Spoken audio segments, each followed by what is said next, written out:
Sorry about the confusion over the time. I understand which way the sun goes. I just don't know which way I'm going. I know. And so I can never figure out that Eastern. So I always do it the opposite way. That's funny. Yeah. No, right. So it must be some level of dyslexia or something, right? Like that. Something like that. Right. Well, yeah. Like I confuse right and left all the time. Ah, yes. Like well, if I have two choices, I usually get it backwards. That's funny. Yeah, I don't know why. It is dyslexia. Yeah. It's a rare form of numeric or geometric dyslexia. Like a symmetry dyslexia, yeah. Yeah, something like that. Yeah. Anyway. Or mirroring. So, we got a Cell Cordova video. Yeah. So, I sent you an email on Saturday when it was live, and I mean, I have not watched the whole thing. I watched the first part. When they got into the law of numbers and flipping coins and trying to explain basic odds to Cindi, I was like, okay, I can't watch this. Yeah. And oh god, and he spent 60 minutes, and she got a little irritated with him. Yes, I noticed that. She kept calling him honey, and it was interesting. Like you could tell that she's like, look, the whole conversation was weird, frankly. I mean, it was. It was so weird. But it had some interesting highlights about how he thinks and what he thinks they should be doing. Right. And what they're doing. And it was just weird. But then, okay, so I got bookmarks all the way up to where they start talking about large numbers. Okay. And then the first thing that Cell says is if you see 500 coins and they're all heads on a table, it is impossible for that to happen randomly. He actually said that out loud, and it is not exactly it's true. as probable. It's not impossible. It's highly, highly improbable. But the thing that he does, okay, and we can get into that a little bit because, like, okay, it's an important scientific point. He's completely ignoring the fact, and okay, except for a small little mention that natural selection is an entirely non-random process. Right. And that you could easily just throw all the coins up on a table and they'll be mostly 50-50 heads and tails. But if you then enter into a selective process of choosing and survival of heads surviving over tails, and you do it again, like if you just pick all the coins up that are now tails and then you throw it again, you're going to have more heads, right, than you would the previous time. That's a non-random. Or if you have a chicken that has a bias towards heads, so that, right. 5 out of 7 times it's going to pick heads, then you have a sure if it's weighted process. But there's even in a random process, and mutation is largely random. The thing is, there's a selection process, and the selection process is non-random. That is the entire point. Mm-hmm. I used chicken in 2 illustrations. This is like intro biology 101. It's crazy. I don't know. Yeah. I mean, Yeah, and the other thing is when they do these back of the envelope probability calculations, they do them for things which we do not have enough information to make a probability calculation.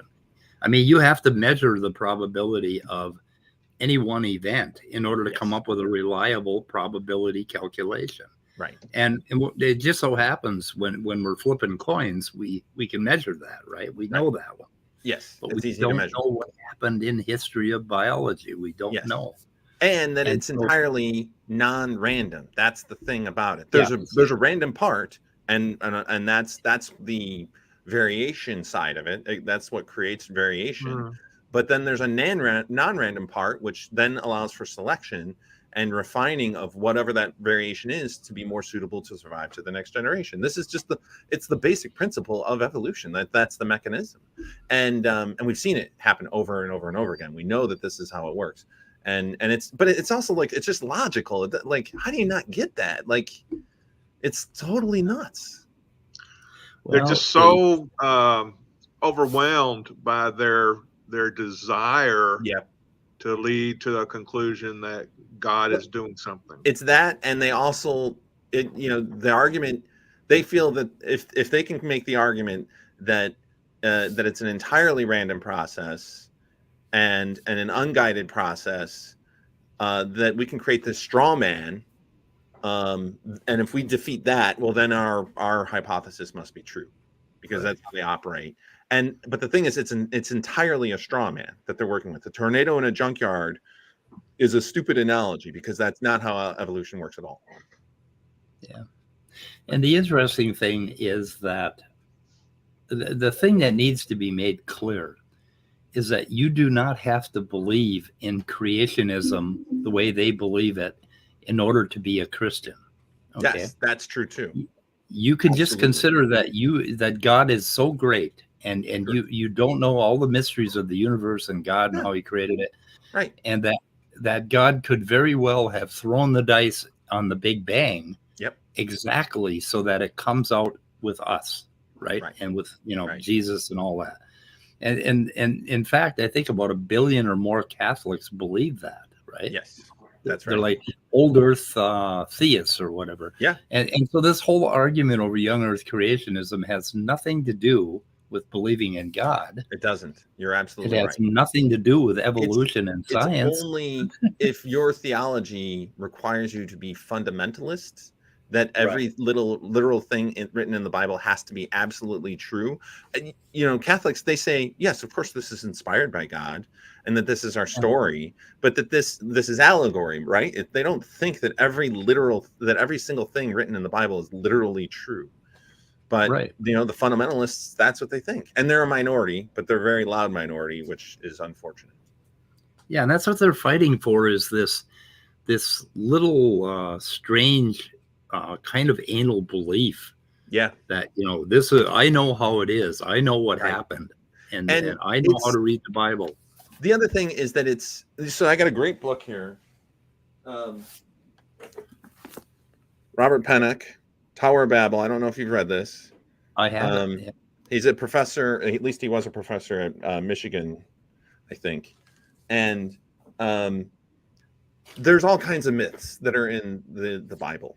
And the creationists, of course, have made it their shibboleth that Garden of Eden and Adam and Eve. And I get it, because okay, that's kind of the beginning, and it all makes sense. And this is where it would conflict mostly with evolution. But the story of the Tower of Babel also conflicts with everything that we know about anthropology. But you don't hear creationists arguing with anthropologists. I mean, some of them do, but mostly they completely ignore the idea of the Tower of Babel. And our understanding of how language had developed, it completely contradicts with it. So if you literally take the Bible to be true, you have to have this completely absurd idea about how all languages came about because of the Tower of Babel. Yeah. And you have to have they don't argue that, because it's like, well, this is thing that's not as important. And yeah. You have to have absurd ideas about mammoths and how fast they can run to the North America, and geological layers, and you have to have, or that Noah carried the kangaroos and the wombats and the Tasmanian devils and the bush-tail possum and all the other marsupials. He after the flood, he made sure that they all got to Australia so they could continue to live in Australia. Yeah. Yes, it is amazing. So stupid. And then, but it's kind of cool because he kind of addresses some of that. Like in a couple of places, they're talking about Noah's flood, and they say, don't let them ask you about Noah's flood. Yes. Because they're just going to mock you. Right. Well, how do they know that we can mock them over Noah's flood, right?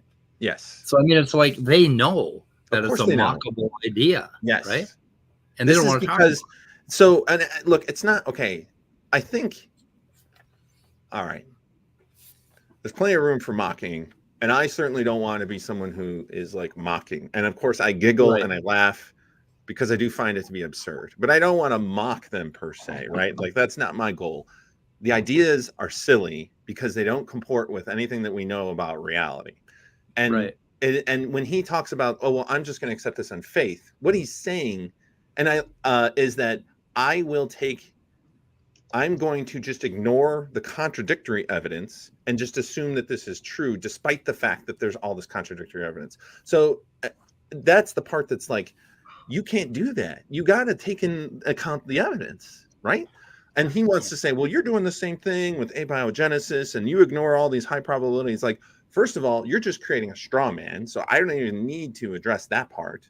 But second of all, I fully acknowledge that we don't know all the details about abiogenesis. Maybe there were aliens that came and seeded the earth. That is one possibility.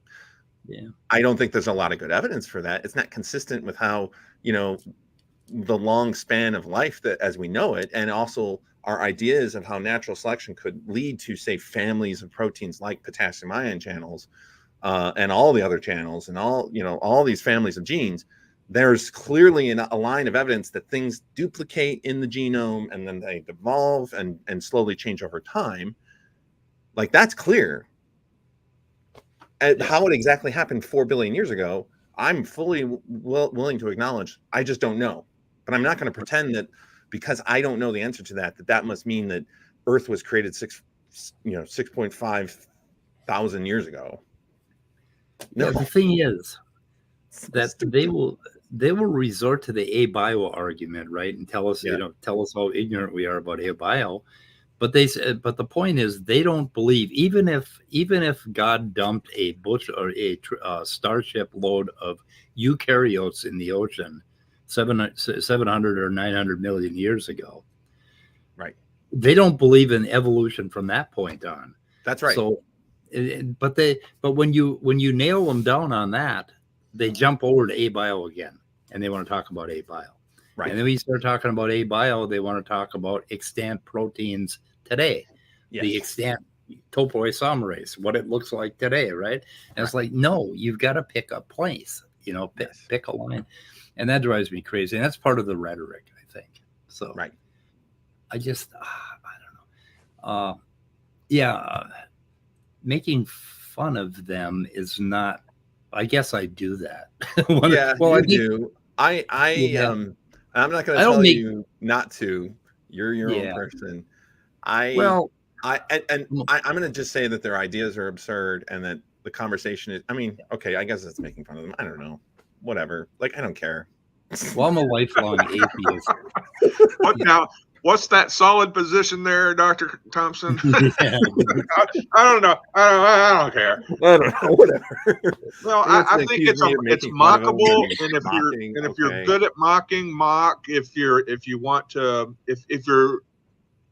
ever hoping to change a mind, to bring it towards correction, then better not mock, because people won't respond. I would agree with that. What's your goal? And I don't try to do that, but he's thinking me pointing out obvious contradictions in his belief system and methodology and overall model is shaking mocking. Your head. And it's not mocking.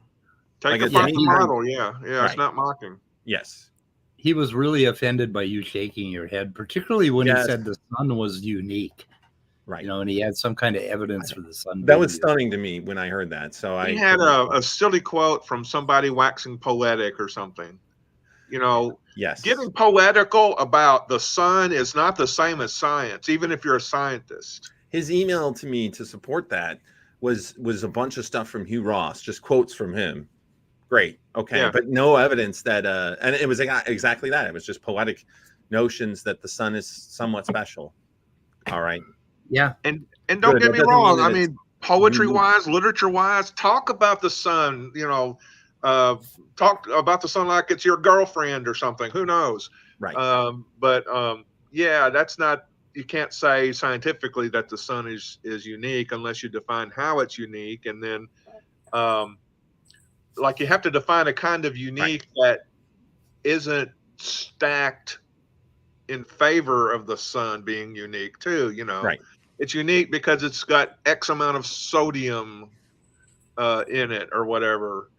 And okay, you kind of stack the deck because you already knew that. But yes, exactly, and that we haven't evaluated even all the stars in our own galaxy, let alone all. Yeah, there's a bunch of other suns out there about the same size. Yeah, it's yeah.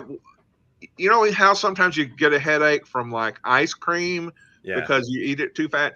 There's that headache you get from swirling your eyes too quickly. Yeah. And that's kind of what I did when I heard him say that. Right. Oh my God, my eyes swirled and I had a headache. It was, I mean, it was a bad moment. I don't know how anyone can hear it and not shake their head a little. I mean, is that mocking? I don't know. It's an idea. So, and I think Eric makes a good point. Like, I'm not trying to be mean to them. But I mean, if it's an absurd idea, it's an absurd idea. Well, some things are just so ridiculous you react to them. Yeah. And he had the unfortunate. I don't feel like protecting Sal's little ego. You know. Right. Yes. Maybe my 3-year-old grandson, but not Sal. In general, I think he carries himself as someone who, like, he's not nasty like Ken Hovind is. You know, Ken Hovind is he's nasty in his own way. Well, yes, okay, so there is that, and I will grant that, because like the thing about, okay, well, I don't want to get into it too much, but like Ken Hovind is nasty though. Like he's so derogatory and and demeaning and condescending, and not to say that other people can't be like that even on our side, but he's awful, right? And I think that that's fair. And like, okay, at the very least, at least Sal he's not that, right? He's more that's not a very high bar, I realize, but I think we can all agree that that's the case. So yeah, he's more passive aggressive. He's more slimy. Okay. Is my evaluation? It's not your evaluation. This is not Dr. Thompson's evaluation of Sal. Not my evaluation, but I totally own it. From the things that I have also seen and heard, I can understand why you would feel that way. Yeah. But Dr. Thompson really wants to establish dialogue and not mock. And that's my job. What? I mean, I have no other qualifications other than mock. We're good at mocking. Yeah. So, but you're a neurologist, a neuroscientist. Well, yes, neuroscientist. I'm not a neurologist. Okay, sorry. Yeah, no, it's fine. Neurologist is someone who can actually treat people, and I can't. So yeah, I don't like neurologists. I think neuroscience rocks, but neurology, who cares about that shit? Anyway, Danish debater asks, "How's it going with Arn Ra's attempt at talking with her?" Oh, well, geez.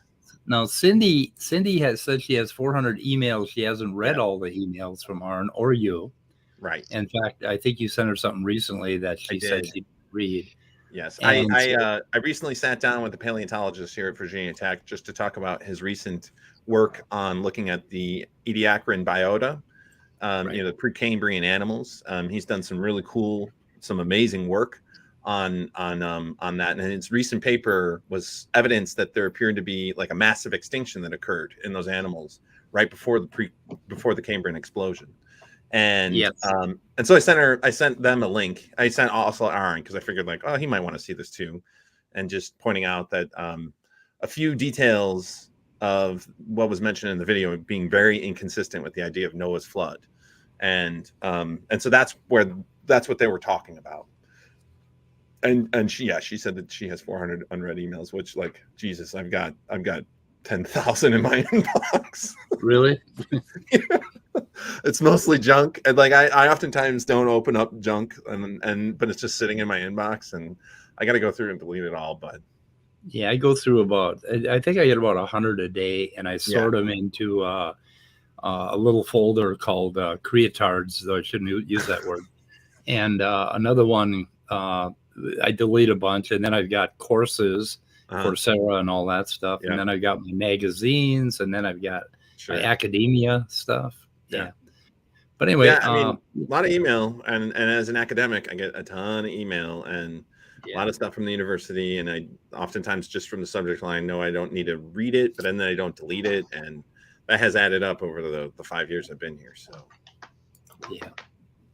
So anyway, we can look at this video. Yeah, let's take a look. Let's see. Should we do the prayer? I'm clearing a space on my desk for pounding my forehead. Okay. It sounds like it's muted.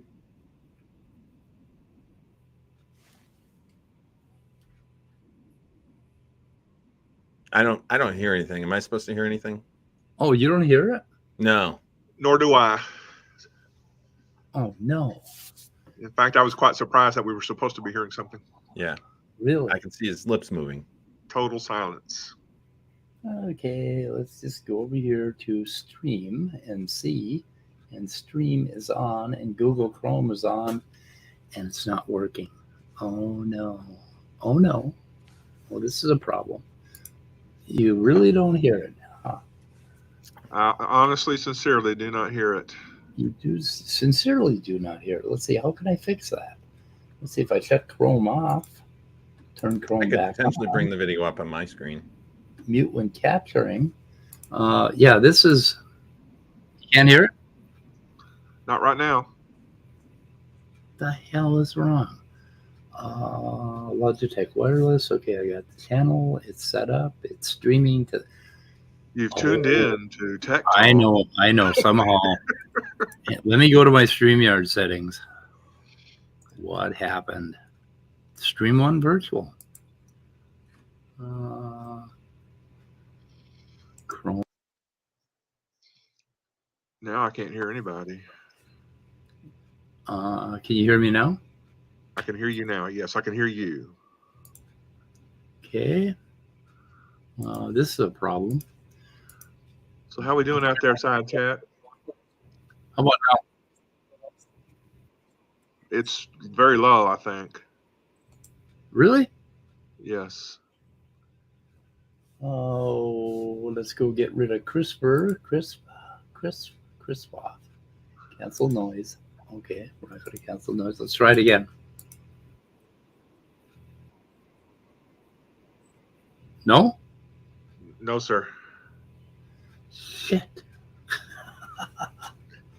Welcome to Cursing with Speed. I got nowhere to go for this. Let's see here. Okay, my Chrome. We got Chrome on. Okay, that's on. That channel's on. I have no idea. Is there a volume button or volume? Oh, setting? Let me go to my Up. MIDI and see what happens. Zoom audio device, Chris microphone. Okay. Now you're saying the discussion, Dr. Thompson, that you had with the paleontologist is already on your channel? It is, yes. Okay, cool. Yeah, check it out. It was pretty great. I even made a tiny little intro. In fact, I was kind of inspired a little bit by Speed's intro. Mm-hmm. It's a bunch of little clips from like my lab, but I got to clean it up a little bit. It wasn't all that great, but yeah, I'm trying to make it look a little bit more professional. And I've noticed like some channels that I follow now that create content that they have these great intros and you can tell like it's all pretty well produced. But if you look back at their earlier stuff, you can see how rough it is. And yeah, I sort of feel like perhaps that's the phase that I'm in. So yeah. Well, I don't know. Go ahead. One thing we could do, Speed, is I could play it through my channel, like my screen. Yeah, but I got like a million bookmarks. Yes, so. Right. If you were to tell me the timestamps, I can just quickly move it. Yeah, but I know, but we should be able to figure it out on your end because we can see it. It's just not playing. Yeah, that's kind of weird. Did you mute YouTube or mute the tab or something like that? Sometimes I do that on accident. Tab ain't muted. Everything is functioning. I can hear it through my headphones. I've got this loopback audio stream device. Everything is open. All the channels are open. I don't understand why.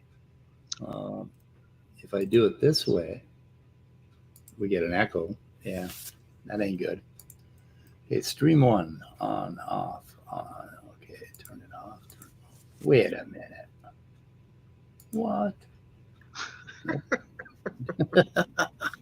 Nope, I have no idea. Looks like we're going to have you play it. No problem. So, yeah. And I think I'm going to have to reboot is what I've got to do. And if I do that, it's going to take me 10 minutes to get set up again through OBS. Let's see here. Want that one down.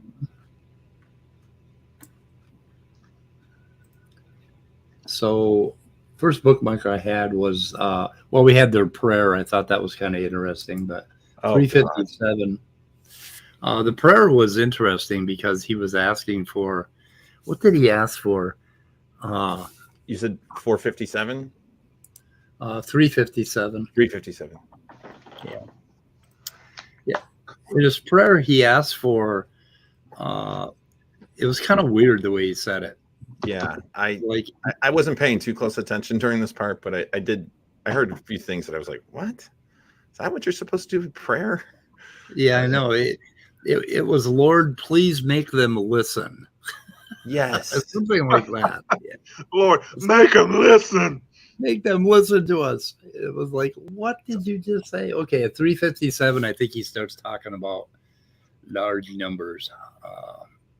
Right around there, or 345. Let's see. Okay, do you think the Lord might be trying to tell Sal that he's just a dumbass? No. Okay, play it at 357. I think we catch part of the prayer. Be interesting. Okay, yeah.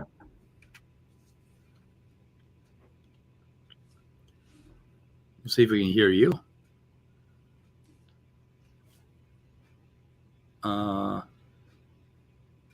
You're shared, right? Yeah. Can you hear it? No. No? No. Because I can hear it. Okay, wait a minute now. He prayed for the Lord to let us listen, and neither of us can play what he says. Oh my God. The answer's no. The prayer didn't work. We can't hear him. So it's something in StreamYard then. Yeah, I wonder. Well, I could share this the old-fashioned way. Well, let me try that. Okay. Let me see. Shedding. Oh, present. They call it now. Oh, nice. Share screen. Okay. Window. So let's see. God, I want to share that window. Window. Chrome tab. Okay. Chrome tab. Here we go.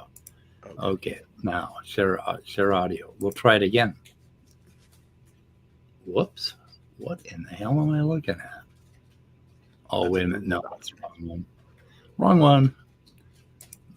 Stop screen. Oh, we are such professionals. Let's see.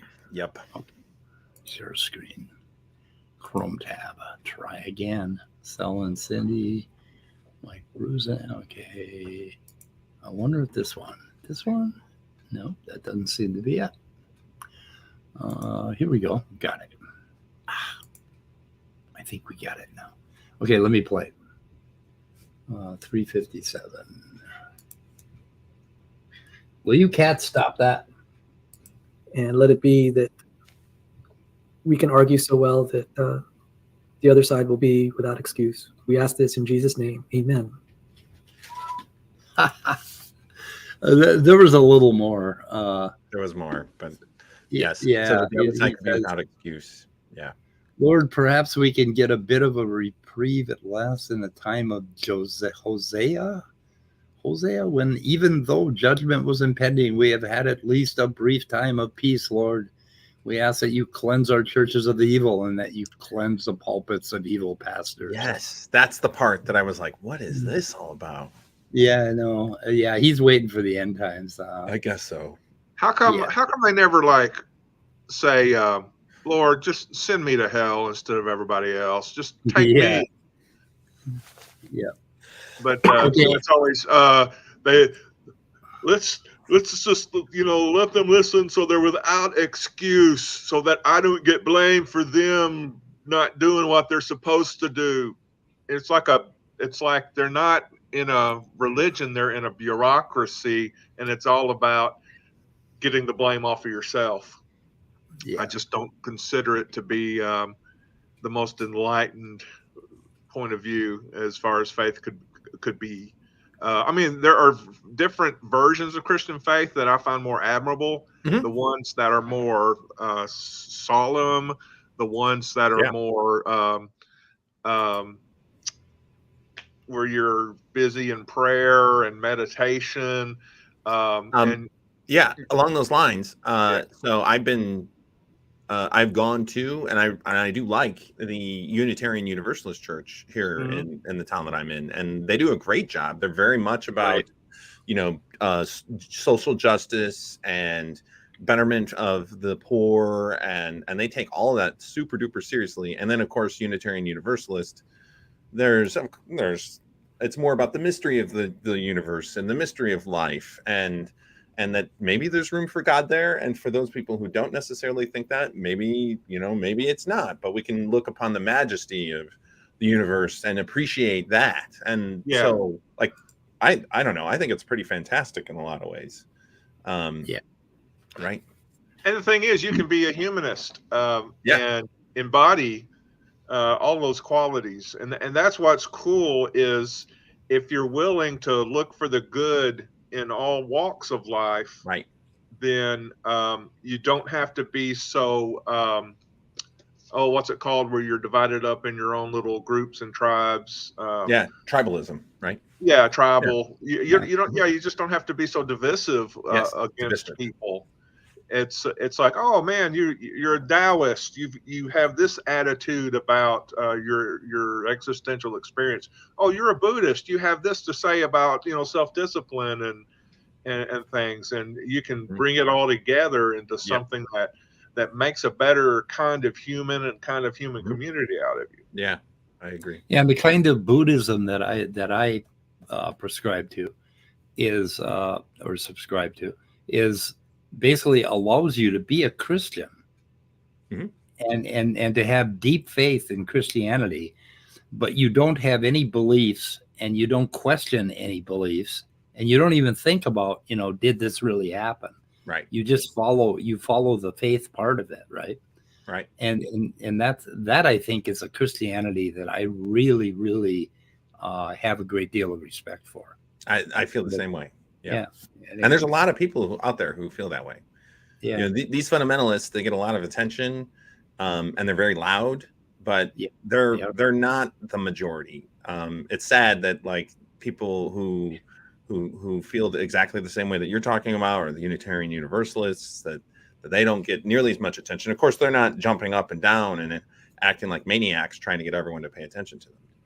Right. They're loud and obnoxious, I might add. Yeah. Okay. I think I caught the part here. I found the transcript, but listen to this. It's kind of weird.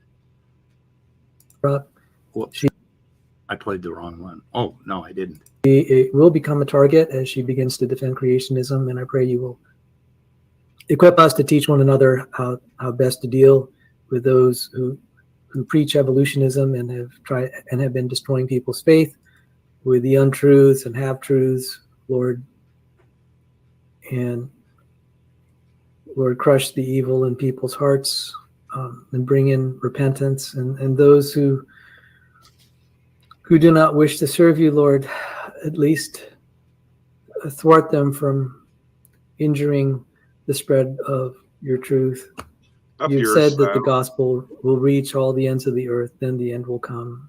And if that has not yet happened, then Lord, prosper this endeavor to spread your word, and let it be that we can argue so well that the other side will be without excuse. We ask this in Jesus' name. Amen. There you go. So he's talking about you. Okay, Cindi, I'm unmuting you. He's talking about you. He's going to thwart you. He wants to thwart you. I think he wants to thwart me too. I felt it. You've been challenged to thwart off. You've been thwarted. No, I mean, is giggling part of that? I don't know. Well, I mean, that is just cringy. I mean, asking for the Lord to empower them to convince us and thwart us. Right. Is that a scientific argument, or is that? It doesn't feel very scientific. No. No, it doesn't feel very scientific. Yeah. And I'm kind of curious what the mechanism would be for that. So for us to be which would it be? Would it be Jesus, or would it be the Holy Ghost, or would it be the Father? Is it all three of them? Would they come down and then manipulate the neurons in my brain? Is that part of it? Is that so then they would change exactly how I'm thinking so that I can then be thwarted to then believe in a different way or say different things? I mean, I suppose that's how that would work. Yeah, show us that evolution is not changes in allele frequencies over populations through time. Show us that that's not. My doorbell just rang. Now either that's Jesus Christ or it's Amazon. You're being thwarted. It could be Jesus Christ acting through Amazon. It could be. Yeah. Anyway, Amazon might thwart you. Yeah. I've been thwarted. Okay. Okay. So then I got another. I have no idea what these bookmarks are, but I just thought they were notable. So that's fine. Yeah, we'll just go through it. I'm sure we can find the noteworthiness or lack thereof before we ask, and that the Holy Spirit intercedes for us with words that we can't utter because we don't know each other's needs and hearts, Lord, but you do. We just stand against the powers of the devil that try to harm us, and we pray against our own sin, Lord, that you would create in us a clean heart. Okay, I don't know, Cindi. Powers of the. I mean, he kind of like doubled down on it, right? I'm not sure why. So I'm reading from the About page of Evidence Reasons Academy. This channel focuses on teaching basic math, physics, chemistry, and biology, but they're opening up with 5 minutes of prayer. Right. Okay. Yeah. There you go. Okay, another clip. This is already 6 weeks after our debate, and they're obviously wanting to try to trip us up or definitely try to embarrass. It seems to me they're trying to embarrass us or whatever, and that's fine. I've actually said that's fine. Go ahead and try. Just so you know, I have not read the majority of them. I'm way behind on my emails. Okay. Well, then I'm glad. Yeah. Okay. So is that the goal, to trip them up, to humiliate them? No, the goal is to basically show them the science, right, and try to get them to understand that there is evidence. Right. That's it. So, well, okay. My perspective is similar, however, with a few caveats. I know that you're not going to convince Cindi, Lincoln, and Sal, right? Like they're utterly convinced. My goal is to demonstrate to an audience that their arguments are completely unsound, that it isn't rooted in science, that this is an argument over theology, and that they will resort to miracles and magic in order to explain away all of these huge gaps in their model. Yeah. And that's not science. And it's fine. Like if they want to believe in miracles and magic, that leprechauns or, Zeus or what, they can believe whatever they want. I'm not going to tell them, well, I can tell them, hey, this is absurd, but I'm telling them that not to convince them, but to make sure that there's an audience that might hear this. There could be some kid out there that will hear this, and then they'll see, you know what, maybe there's more to this whole evolution argument that I didn't appreciate before, and that Sal is not telling me the whole story, and maybe I should look into this a little bit. That's why I brought up things like in my conversation with him.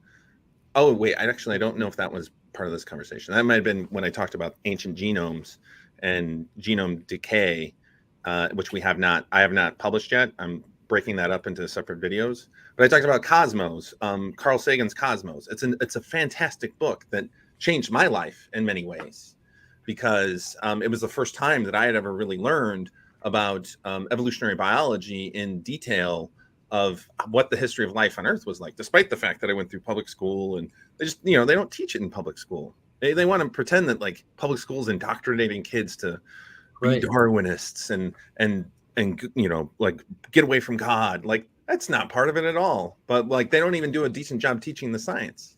So it was the first time that I'd ever read about it, and it was 15, and it made a huge difference in my life. Like it basically, up to that point, I was very much into astronomy. And I was planning on being an astronomer when I wanted to go into university. And obviously I read Carl Sagan because he's an astronomer, right? But that book goes into a lot of detail of the history of life on Earth and mechanisms of natural selection. And I thought, this is what I want to study. I thought this is something that is super fascinating to me. and I want to know more about this. And then I just started reading as much as I could about evolutionary biology, and after that changed my life, honestly. Yeah. And I want a kid to do that. I want a kid to know, like, there are resources out there. Like, some kid who comes on, is watching Sal and listening to this stuff about potassium channels and that, like, oh, well, we can't explain it. Like, no, there's a lot more to this that you're not hearing. And he's just going to pretend that it's all miracles. Yeah, when I went to school, our 10th grade biology book, I don't think they mentioned evolution once. I can't remember ever being taught anything about evolution at all. Yeah. In biology, at least I'm hoping they do a little better job these days. Right. But anyway, the real and the other problem with these guys is they not only want to invoke miracles, but they want us to come to a dead stop in researching evolution and abiogenesis. Yes. They want the money to be diverted. They want us to stop talking about it. They want us to stop using it. There's that too. And evolution in cancer research right now, I think, is one of the most important things that doctors are not equipped to think about yet. I had cancer, and I talked to doctors down at the Mayo, and one of them was very fascinated to hear about the ideas about evolution of tissue cells, because I compared my cancer to a herd of gazelles out on the savannah, right? But doctors aren't even being trained to think like that, and there's a big move to get them to do that, right? Because cancer is very much an evolution of a population of cells, and one of them will kill you. The one that the little offshoot that goes off and creates his own colony in your lung, from your kidney, that's what's going to kill you. Yes, it's a process of natural selection, and that unfortunately your cells are fighting over resources. That's essentially what it is. Yeah. Anyway, okay. So am I 6:58? I'm not sure if I played this or not. No, I didn't. Okay, I'm going to go to next time. So right here we got, this is wonderful. Now, there's a thing in the Bible about a log in your eye when there's a splinter in somebody else's or something. Right. So, Jesus was reproving people and say, how can you remove the speck in someone else's eye when you have a log in your own? He'll respond back. You say, you're trying to remove the speck in my eye, you have a log in your own. So straining of the net, letting a camel through, speck in someone's eye when you have a log in your own. And in this case, it's actually reversed. What you should do is reprove evolutionists when they have a log in their eye and they're straining at specks in ours. I mean, it's unbelievable. Now, isn't he just exactly missing the fucking point of that passage? Yes. I mean, he is doing it, and it's just so goddamn comical that he completely, you got to reverse it in this case. In this case, there's a log in your eye. Like, no, that's not what it says. The point is, you're supposed to not be concerned about other people's problems, and that you probably have your own big problems. That's the point. Like, it's not I don't know. Yeah. Okay, he does seem to be missing the point. He missed the point. He needs to go read the Bible. It's a good thing. I agree. Like, people should mind their own crap, right? And not worry about everyone else's. Well, like every time I listen to Sal Cordova and he comes up with something that I had not heard of yet, I go and Google it and I research it and I listen to him, and I don't sit there and just reject it out of hand. If he comes up with something that sounds plausible and I don't know it yet, I go and look it up. Sure. And I don't just say, Sal is an idiot. I'm not going to listen to him. That's not what I do. That's not why I love Sal Cordova. I love Sal Cordova because he brings up interesting topics for me to research. Right. And every time I've researched him, he has been wrong. And I don't know if he's always going to be wrong, but so far it's 100%. He's fucking wrong on every one of them. It's just like, anyway, okay. I'm at 14. Let's see. We have Noah's flood now. Mocking Noah's flood is the topic. Facts matter. Why don't you provide facts in good arguments? So I'm glad you're recognizing this isn't about, when we were in the debate 6 weeks ago, do you think their questions were meant to help you along, to help our case? Or were they there a lot of just changing the subject, bringing it around to something that they could mock, namely Noah's flood. Right. So now I'm glad you recognize that. So the maneuver The proper counter maneuver is to say something. That weird interference is Cindy's mic, by the way. So yes, it's pretty bad. Yeah. To deflect it quickly. Don't go into long discussion. Same for me. We don't need to go into a long discussion. Remember, we're not on the witness stand unless you let them put you on the witness stand.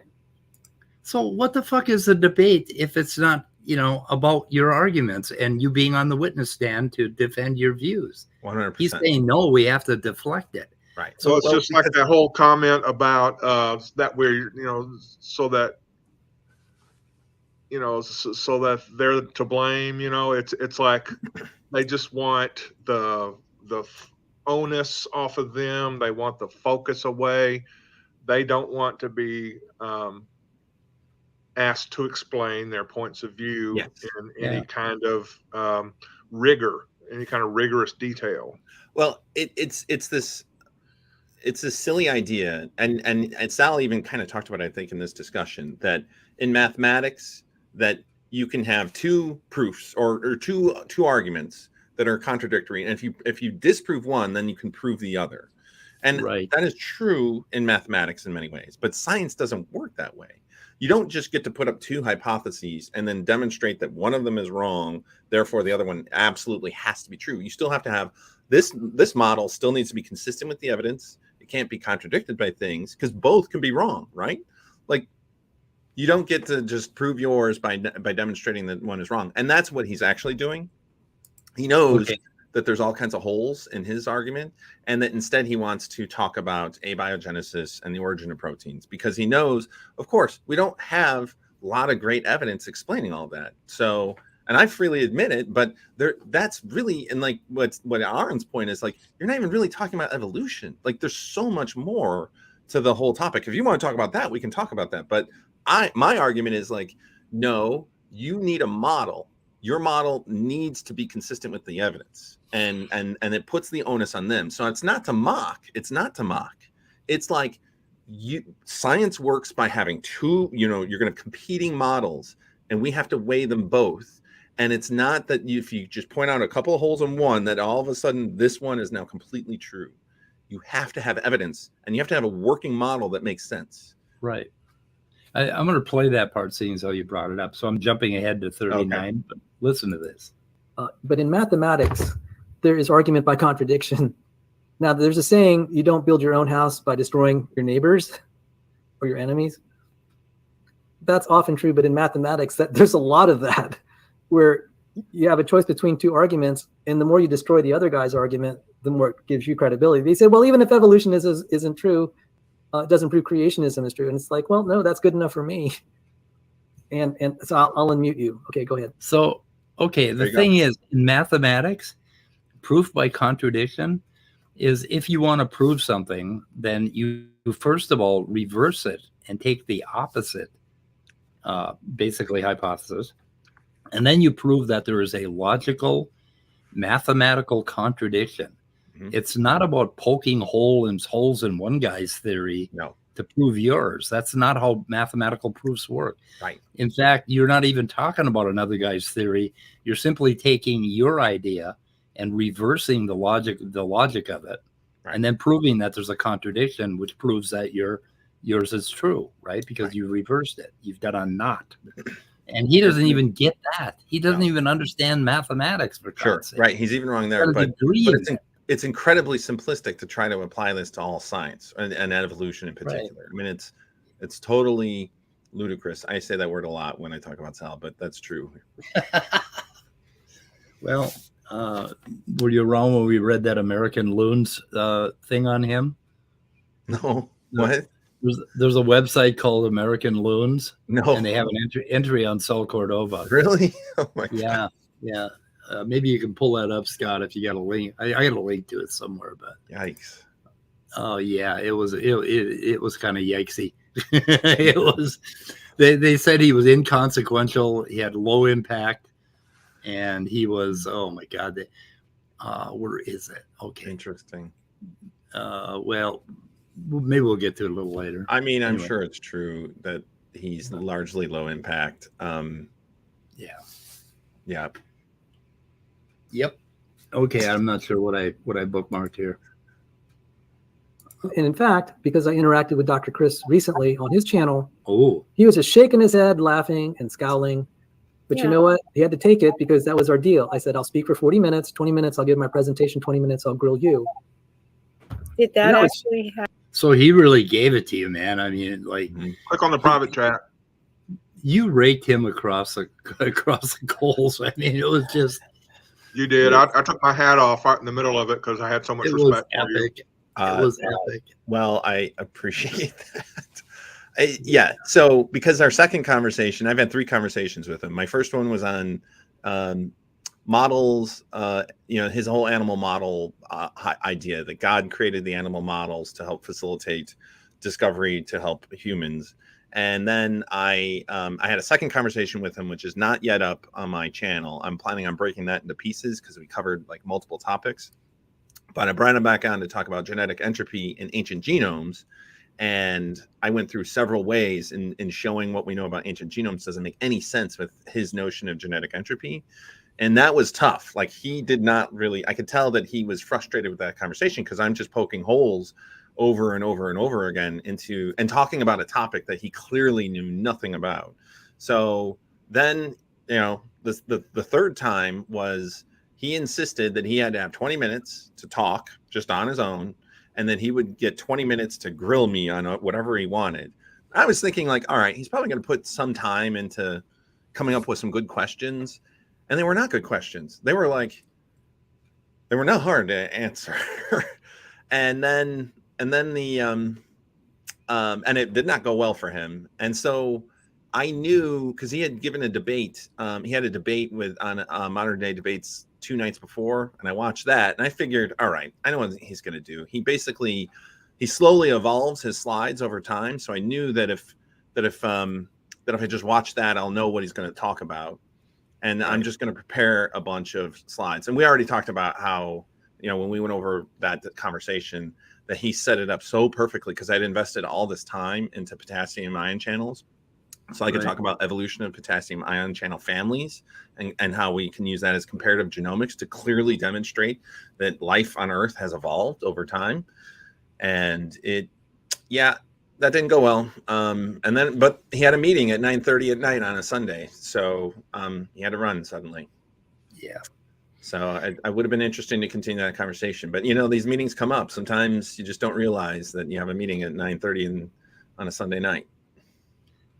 Yeah, and on membrane channels and how they develop, particularly dimers and tetramers. So he read this Michael Lynch paper about multimerization of proteins, and so I started looking up some of the links from the Lynch paper, and he misunderstood the Lynch paper. And anyway, I found all sorts of evidence that basically dimerization and tetramerization of proteins is just ubiquitous. Yeah. It's just really common. It is. And there's reasons for it. And he likes to show that model from Albert's molecular biology of the cell, where they have the protein lining up perfectly. Yes. Well, it does not have to line up perfectly. It does There's not. A scale from 0 to 100 as to how perfectly the fit is. And it turns out that 70% of all proteins have multimers, that they stick to each other. And all proteins stick with about 100 other proteins. I mean, if you look, and he just totally misrepresents all that. He thinks he's onto something. Right. That it's somehow that these are like if you go to Home Depot and you got to get the right bolt and the right nut, and if you get the wrong nut, that it's not going to work, and it doesn't work that way. Right. It's not nuts and bolts. It's very different. It's more like anything, it's more like Play-Doh and glue, and you can shove it around and make some of it. It's more like duct tape. I think I've got them somewhere. It's like these things. Well, I don't have my camera on. That's fine. So this is what did you call this? American loons?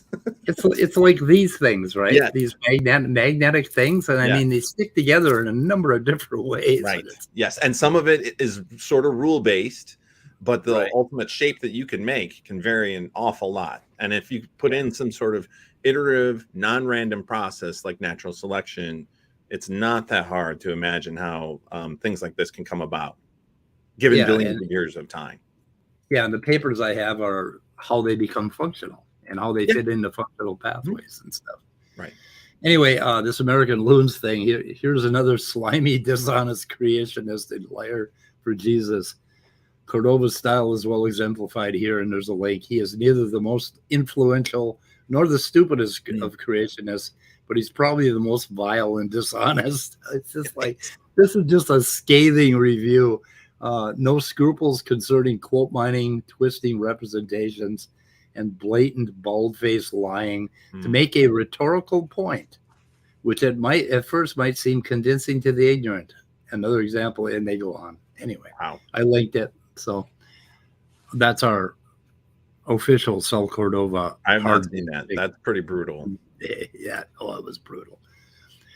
They have a whole bunch of American loons on there. And this is from 2010. So he was on the internet for about 10 years prior to that, and he created a lot of enemies. So I remembered Sal from the Access Research Network days. So I don't know if you know what Access Research Network was, but that was a kind of like, it's supposed to be like a science. It was supposed to be like a science clearinghouse for the Discovery Institute. Like if they were going to be publishing papers, they could go up on Access Research Network. But they had created a forum. And when I was in graduate school, I wasted too much time going through that forum and not posting a whole lot, but reading. And there were a core group of evolutionary biologist peoples, or pro-evolution people, I should say. I don't like the term evolutionists because it makes it sound like it's some sort of belief structure, like that's not how it works. But pro-evolution people, they would argue with them, and there were great arguments that would happen. But he was on there a lot. Like he posted a ton on there, it's all gone. But if you go to the Internet Archives, you can look up what he would post about. It's all the same stuff. It's hasn't changed in 20 years. Yeah, let's see. Okay, so this is 2007. What do I have here? Evolutionists have to answer because they are too confident. I don't know why. I just showed you all these problems, and now you're badgering me about mine. So I will be quick to admit that I have problems in my theory. That's why in our debate, I insisted that you say, young Earth creationists are not ready for prime time. Or we'll assume for the sake of argument common descent. You're then off the hook for a lot of things because you're admitting we have problems. They do not want to admit there are major problems in their theory. They also... Okay, so this thing about major problems in our theory, and he's got all these cherry pick quotes, right? Right. Yeah, there are. We call them problems all the time because right. There's a whole lot of things we're still learning, but I mean that doesn't mean that the theory is sunk. No, and that's what I said in my conversation with him, that every field has an edge of knowledge, and in physics and chemistry and geology, you're going to have some point where we have less confidence of what we're knowing, of what we know about it, and what we understand about those particular phenomena. Of course, it's true with respect to evolution. There's going to be areas where we have less knowledge about it. Those are active areas of research. We're doing the best that we can to address those issues, answer those questions, and we're using the scientific method to do it. That's just the nature of science. And he pretends that like physics is completely figured out, like because we have Maxwell's equations. Right. No, definitely not. Like, why even have a physics department if all of physics was solved by Maxwell in the middle of the 1800s, right? Like, they're working. There's a lot of stuff they don't know. Yeah. Absolutely amazing. Like fitness. Okay, there's arguments over the definition of fitness. Sure. And what they're doing. Okay, number one, fitness has a mathematical definition, which is very precise. And in population genetics, we use it. Well, he'll say, "Oh, some of the models don't work." Well, yeah, because they're fucking models, right? And then we, so that means we go back to the drawing board and we continue to work. But we know that with our concept of fitness, at least in its broadest strokes, makes perfect sense and is completely mathematically the pattern. Yeah. It is provable mathematics. Yes, that is something that you can almost draw logically, and then we go to look for the evidence for that, and of course we see consistency with it. And now, does that mean we understand every single exception, or that there might be issues here and there? No, of course not. And we've had to slowly change as we go about it, right? Like the idea of kin selection made a big difference. Like, why would there be cooperative organisms and game theory? But okay, so now we understand why there is cooperation, because if it's entirely about selfishness, why are there animals that cooperate? Well, it turns out that if you cooperate, that actually can be beneficial to everyone in the group, much more so than it is for the individual who's being selfish, right? Like, so then we just accommodate, and then we have to incorporate that into our models. And then there's drift in basically neutral theory, and they go all the way back to 1964 when that first popped up, and basically that changed the model from what Fisher and all the guys have done with just pure fitness, right? And it moves on and on and on. And they keep implying that because there are problems or things that we don't understand, that the whole theory is shot, or that there's no evidence. Saying there's no evidence is very different from saying that we don't have all the evidence. Right. We don't. Anyway, it drives me crazy. Okay. Yeah. Let's see. I'm not sure where we go here. Oh, I guess I'm not sure. You're then off the hook for a lot of things, because you're admitting we have problems. They do not want to admit there are major problems in their theory. They also don't want to admit that they believe it because of faith. Because if they have all these problems and they still believe it, that's faith. See, for us, it's like, Sal, why do you believe all this? You don't have all the answers. I said, because I have faith. I have faith is rooted in the facts that do look very credible to me. There's a creator. So I may not be able to fill in all the details, but it's really obvious that evolutionism fails. It's more believable for me. This is a miracle, and it's stronger every day. Yeah. So if they ask me about, I guess the way you come up with a belief is that, like, okay, if you believe some conspiracy theory about JFK and the grassy knoll, you'll hear all these little one-off, like if you watch a documentary on it that's trying to make you believe in the conspiracy, they will mention all these little one-off facts, and you don't hear the other side at all, and you don't get to weigh it. And then slowly you build a belief. Well, what they do is if anybody says that there's a problem with evolution or a theory, or we have, like, they'll all start out saying, oh, there's a problem with fitness, or there's a problem with some damn thing. And then they'll go ahead and they'll explain their hypothesis, right? And why they think it's a problem. And if you add up all these little one-off bits, you end up with this faith belief. And I don't think we're doing the same thing with evolution at all. Even though the reason I believe that evolution is happening is because I have reviewed thousands of facts about evolution and papers and whatever. And I don't know if that's called faith. I guess the mind kind of works by faith and intuition, right? We learn as much as we can about something, and we make the very best decision based on what we infer to be correct. It's not faith, though. It's we're all seeking, I suppose, what we could call truth. How the universe works. How did life begin? How did life evolve? How did it change over time? But we are, like you said, thousands of papers. We can evaluate the evidence. We consider all of it in its totality. And what is this pattern of data telling us? And we can't ignore stuff. We can't ignore big parts of it, right? Like the fact that we have radiometric dating, or like ice core data, or dendrochronology, and all this stuff. Like, it just completely, well, I'll just accept it on faith that all of that is untrue, and that I'm going to come up with some sort of grand way to explain away radioisometric dating. It's like, no, you're not. Like, that's you're I don't know. It's not faith. It's accepting the data. And that's like when he'd asked me at some point, well, if I could prove that the Earth is young, that would mean all this stuff about marsupials and genetic similarities is all false. And that would mean that there's a creator. I'm like, no, it doesn't. Like, all you're then showing is that the Earth is young. And then I would still have to consider all of the evidence. Yeah. we'd have to rethink a hell of a lot. Yes, of stuff. we would. I would be shocked if you find that the Earth is 6,500 years old. He's doing this Maxwell equation derivation because he thinks he's going to prove that there's something wrong with the magnetic field of the Earth. Yes, I know. That it's decaying. And he thinks it's decaying because he read in the wiki that at the current rate it would decay in 16,000 years. Right. But then right under that in the wiki, it says that the current rate is not what happened historically.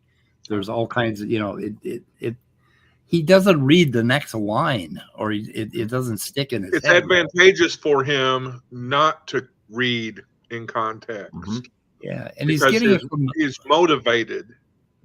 It's just like with every conspiracy theorist. When you listen to flat Earth people, I've been listening to a little bit of that content the last couple of weeks. Don't do that. Yeah, I mean, I'm not listening. I'm listening to them being debunked, which is great. But like they'll come up with these goofy scenarios, and they take these tiny little strings of little factoids to sort of disprove that the Earth is round, but they don't read the whole thing. So it's the same thing. They're doing exactly the same thing. Like they are basically flat earthers using the thing I hate the most about studying something or reading something is coming to a hasty conclusion because I haven't read things in their proper context. Yes. It just really, that song says, oh Lord, don't let me be misunderstood. Well, for me, it's, oh Lord, don't let me get things out of context, because, that's just wrong. And you waste your time and your effort, and sure. You embarrass yourself. So you want to get things right. If you are trying to make a puzzle and fill out a puzzle, but you're going to pick out just a few pieces and then just sort of tape them together, which is basically what it's doing, but you're going to ignore the rest of the pieces, you're not going to actually see what the puzzle is. And that's what they do. They basically leave all the rest of it, and they take the little pieces that they want, which happens to fit with their bigger puzzle. Yeah, they have this belief in advance that it didn't happen, that it can't happen. And how does that compare with what I believe? And I'm always looking at that. Okay, what do I believe? And the thing is, I never think in terms of this has been proven to me in every step, right? It's more of a general direction. I mean, it's like we know that genomes mutate. We know a lot about proteins. We know a lot about chemistry. And from that, it looks very much, and they will agree, that things are evolving today. And then I just have no problem with thinking that, well, they were evolving all the way along, right? Mm-hmm. But I mean, as far as proof of common descent, I mean, the only way to prove it is to go back there with a time machine and look at the animal moving along and dividing. And even then, right, you wouldn't have the patience to see it, right? No, because you would have to go even further and then even further and even further. Yeah, right. Right. You'd have to have a time machine where you could observe things that fast forwarded about a million times, the normal speed. Yes. It's just, I don't know. But it's always good to really consider why we believe what we believe. Yes. And I agree with him on that. Mm-hmm. But I wish he would do that too. Right. No. Well, because he's operating from the stance that it's okay to accept things on faith, and like I don't live that way. I don't he thinks that evolution, that we're just accepting that abiogenesis occurred just all based on faith. No, I don't accept it on faith. I'm open to the idea that perhaps even that it was seeded by aliens, right? Some alien came to Earth and did it. I don't see any evidence of that.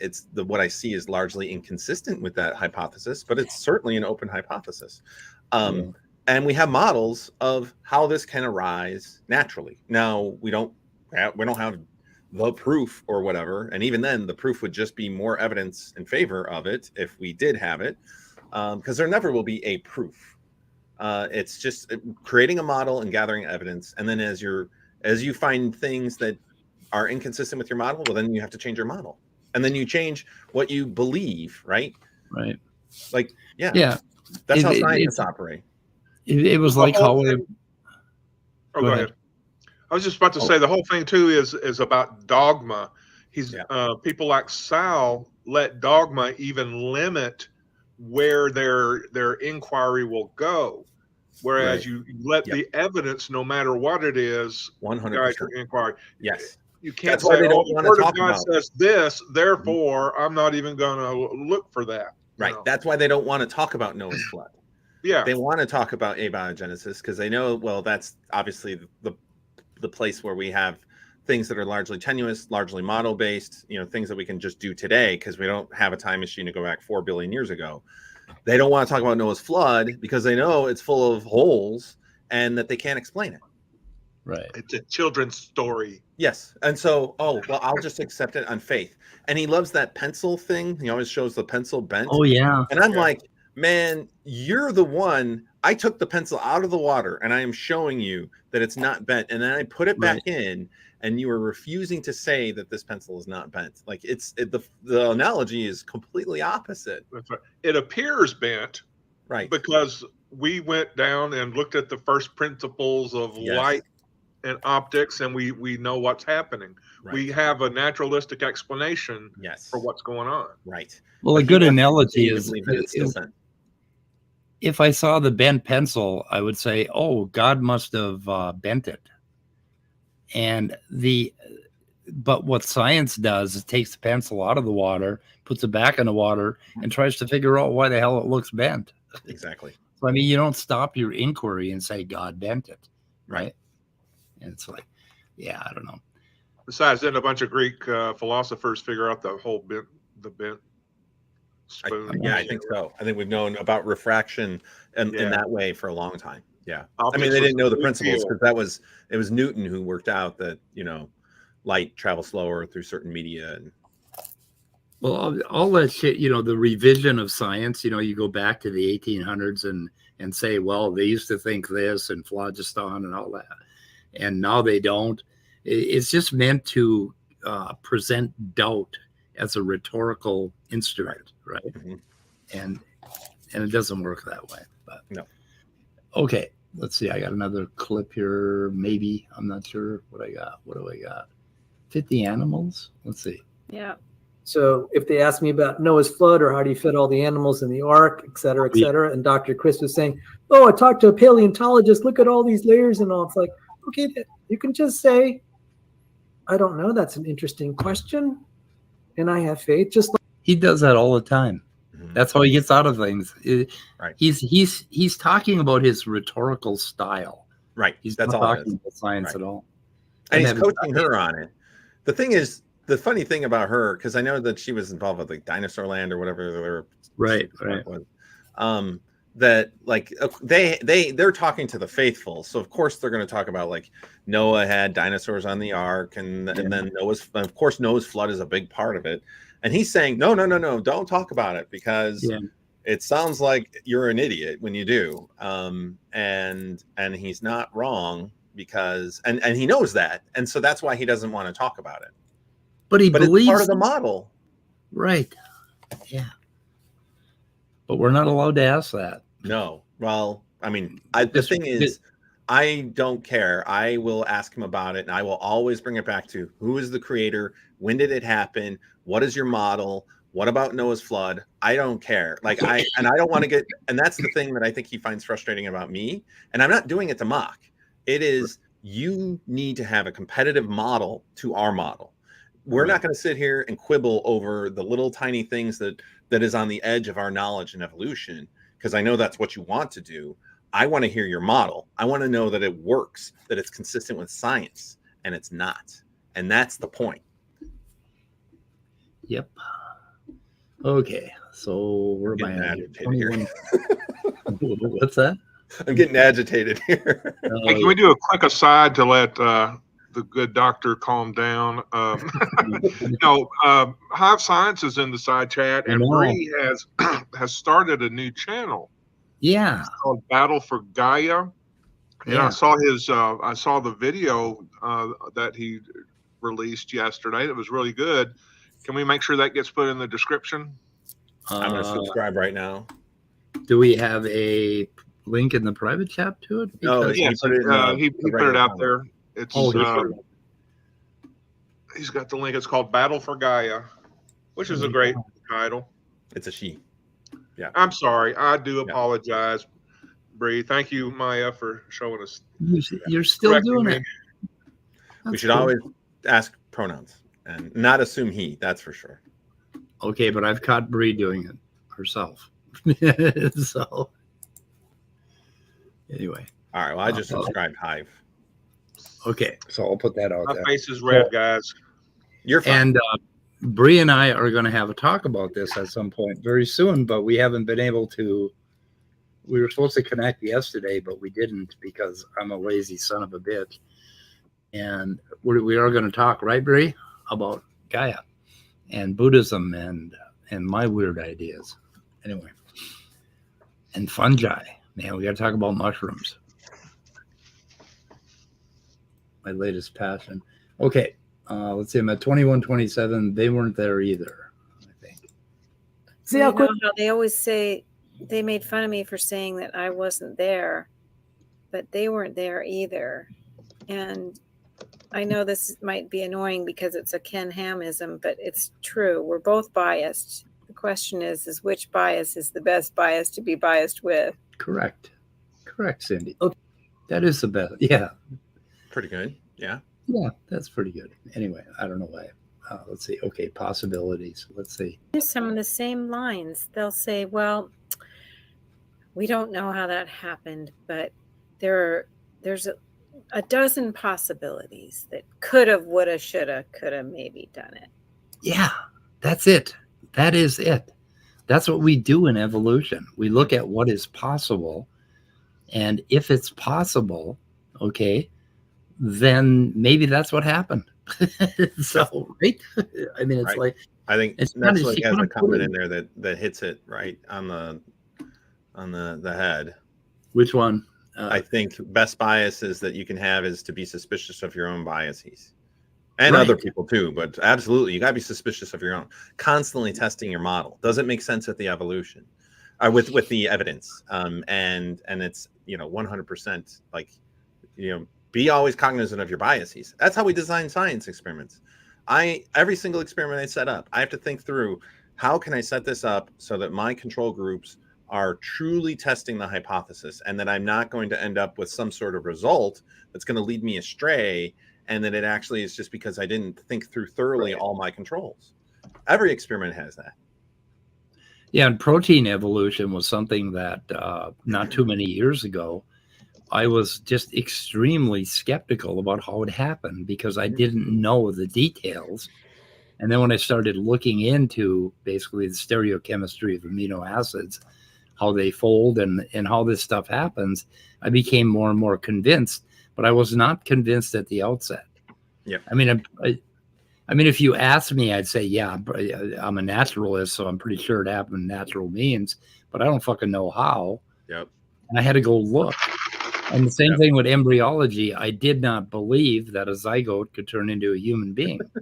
I didn't just believe it. I had to go read about it. And until I read about it, I think I was a little skeptical. It's like, I don't believe that I thought, maybe a mushroom god zapped me or some damn thing. I don't know.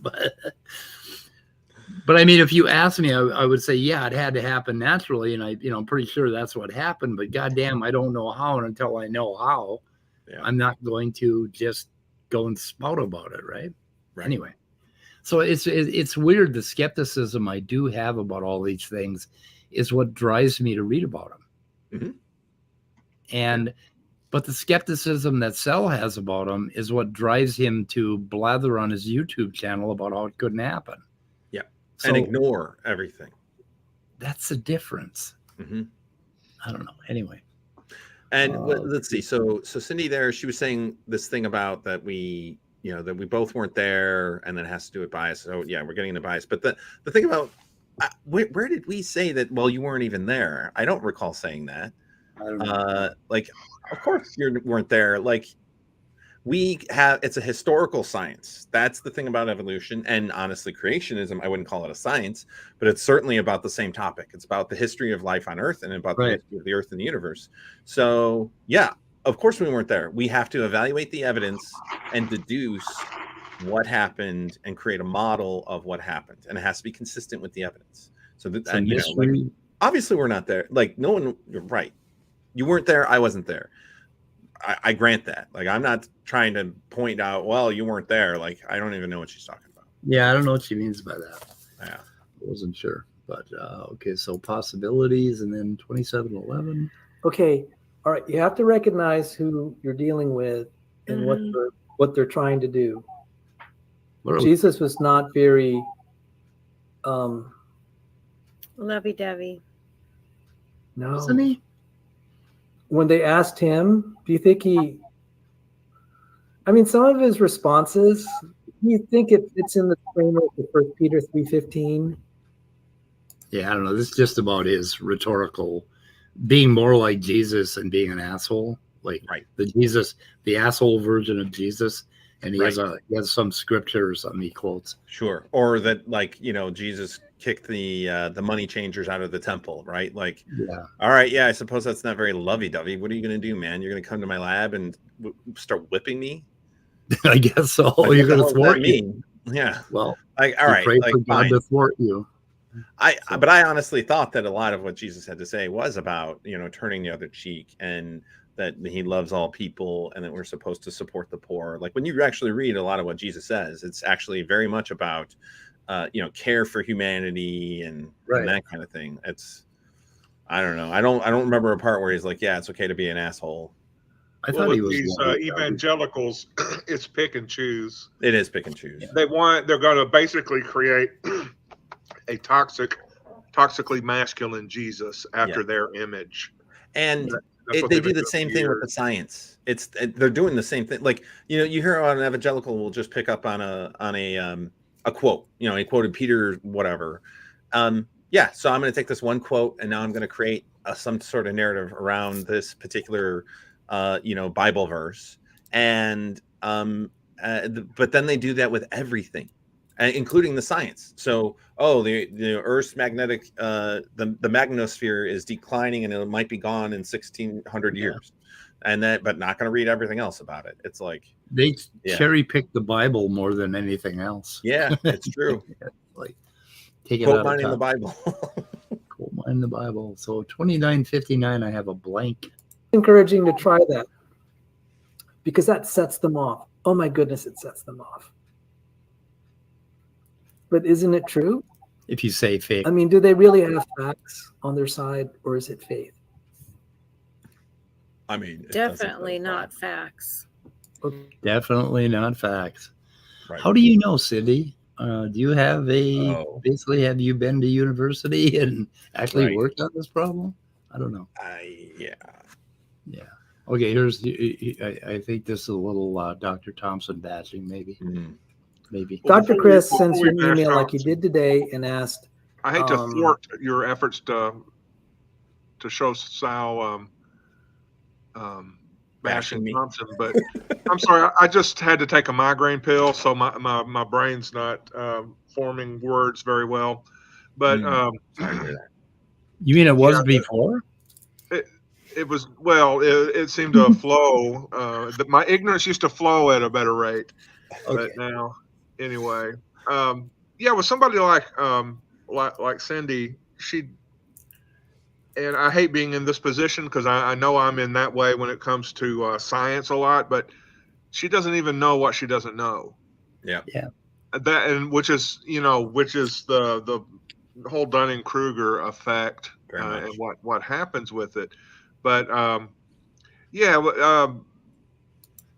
you kind of hit a stage in your life where you get humbled and you realize, man, there was so much I didn't know.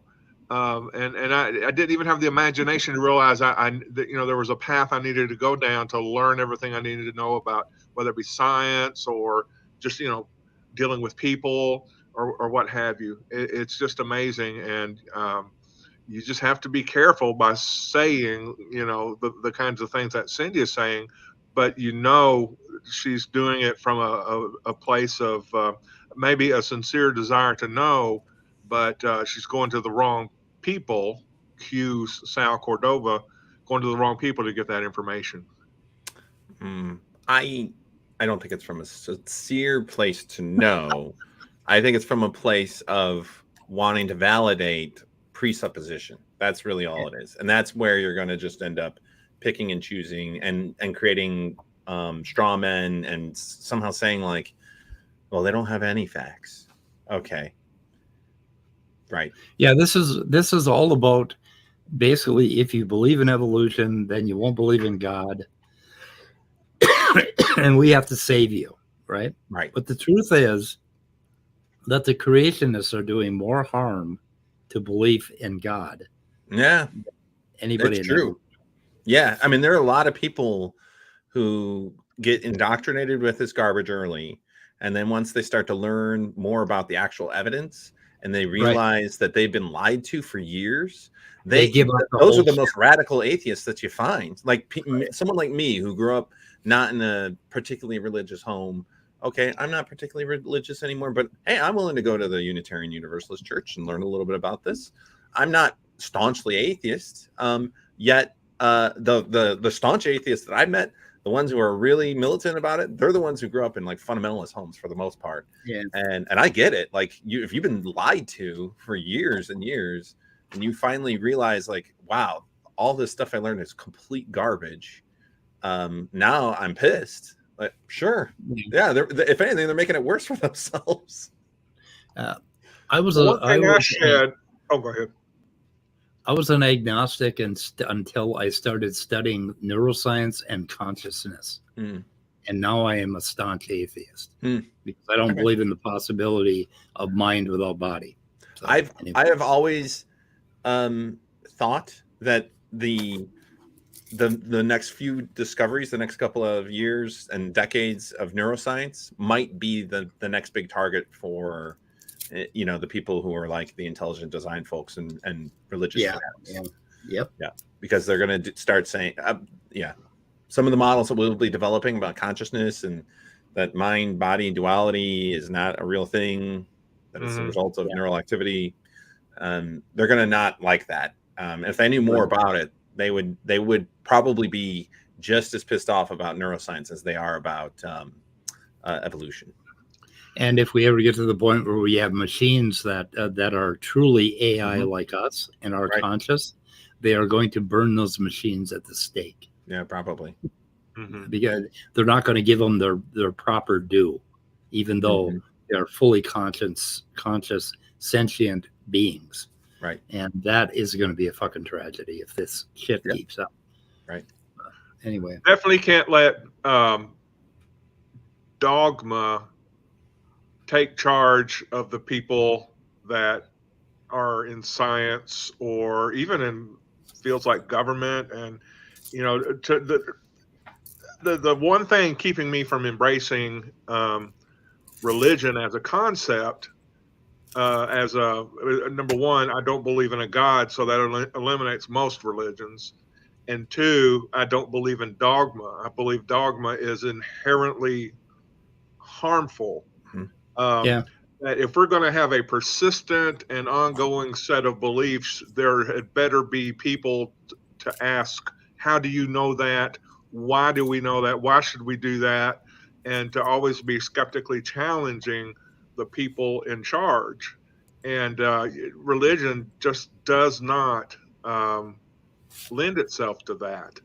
I think science does and government does if, in a democracy, people challenge those in rule, in power. But dogma makes me wonder if religion's even a useful thing. Although I once again, people who set aside what I guess you would call sacred spaces, sacred art that cause you to meditate and look inward, look outward towards your fellow man. Those activities are good, but the best way to ruin that kind of experience is to impose dogma upon it. I agree. So I don't know where it fits in the human experience, but I'm thinking religion would ruin that like it ruins everything. Yeah, I thought of a really interesting, ironic twist in that, this thing about, if we ever do get conscious sentient AIs, the Christians would have no problem unplugging those things or getting rid of them. Yet they would take a 6-week-old fetus, which definitely is not conscious, and they would defend that. So It's just the opposite. They would kill the AI, even though the AI had lived a life of experience, was sentient, had memories. It's tragic. Yeah. Okay. I do not know if I've ever seen any evangelical writing or preaching about robotics or AI. Do they even let themselves speculate in that area? I wonder. I could look at answers in Genesis. I bet. In fact, I think they had something recently. If you remind me, Scott, I'll look that up. But they had some work on that. But okay, I'm going to play another clip. Okay. Okay, this is about Dr. Chris sends an email. Dr. Chris sends you an email like he did today and asked, Cindi, I'd like I'd be interested in an explanation for these fossil layers that the paleontologist discussed. How would you respond? Flood did it. Well, I've been thinking about all of them for a long time. I don't just respond off the cuff. I haven't even seen that email. Unfortunately, I have about 400 emails. Okay. So apparently, you and Aaron are sending emails to Cindi, and Paul is the only one reading them. Yeah. So, and I'll tell you a little bit about what had happened. So pretty soon after the debate, Aaron in the debate had said, Cindi, if you just let me talk to you and explain evolution to you, I can I'm positive that I can convince you to, at least accept the idea that there's evolution. And I don't think that she really read much of it at all. And in fact, it was mostly Sal getting involved in discussion. And I also did not read all of it. There was an exchange of about 30 emails between them. And it was just okay, at that moment, I didn't have time to get into it. But there have been a few moments where I catch a snippet, I write in, and that mostly has cooled down. Now, Sal turned all that email string into 6 or 8 hours of content where he did a 3-part series trying to go over various things of Aaron's emails. Okay. And Aaron doesn't care. Gives a crap. But whatever, he's going to turn it into content. That's fine. And then, so occasionally we have emailed a little bit. So I had written I made this new video with this paleontologist, and there were a few points in there that I was I'd be curious to hear what Cindi and Sal have to say about this, and just sent them a link. And then Aaron chimed in saying obviously creationists don't have an explanation for this. And then she replied, so I had asked Cindi specifically, how do creationists explain these multiple layers of fossils where you have trace fossils of animals that had clearly dug through the mud and they're eating stuff and depositing waste. And then you have another layer on top of that, again, trace fossils. And so this scientist that I talked to, he said he has about 40 layers of exactly that, of them going through the mud, and then all of a sudden it gets covered over through some big event, and then layers build up over years and years and years. And he was saying it's probably somewhere in the order of 500 to 1,000 years or something like that in between the different layers.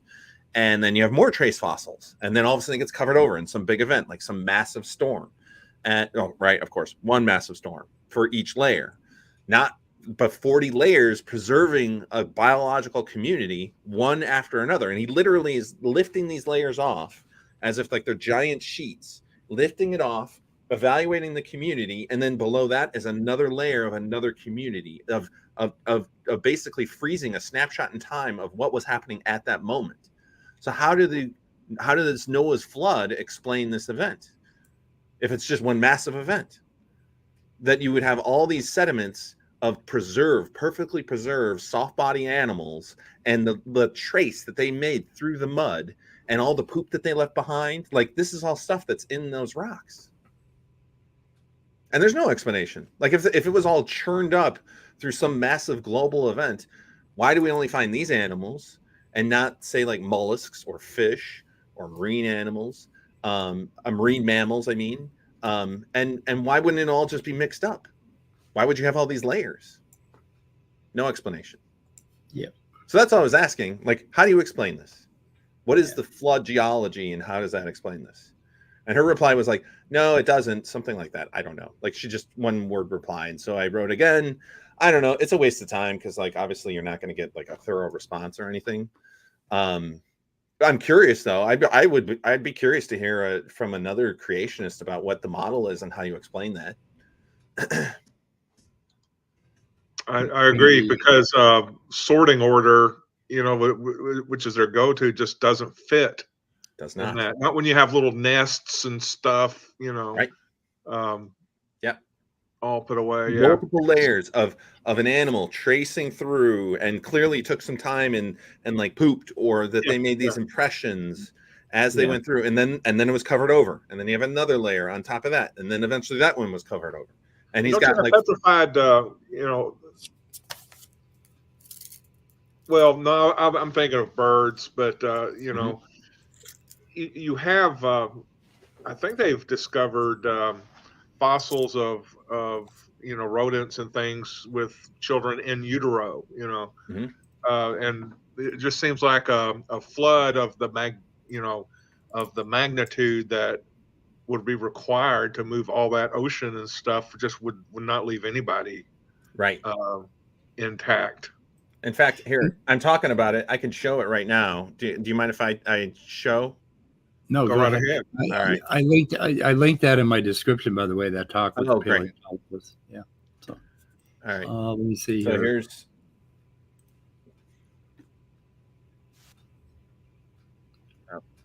Oh, it's down there.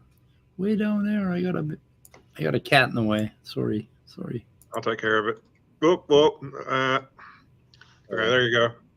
Yeah. Too many cooks.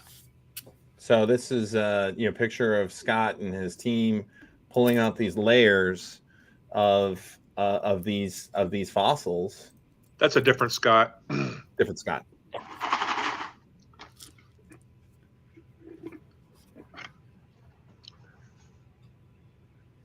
Okay. If that person's talking, I can't hear them talking.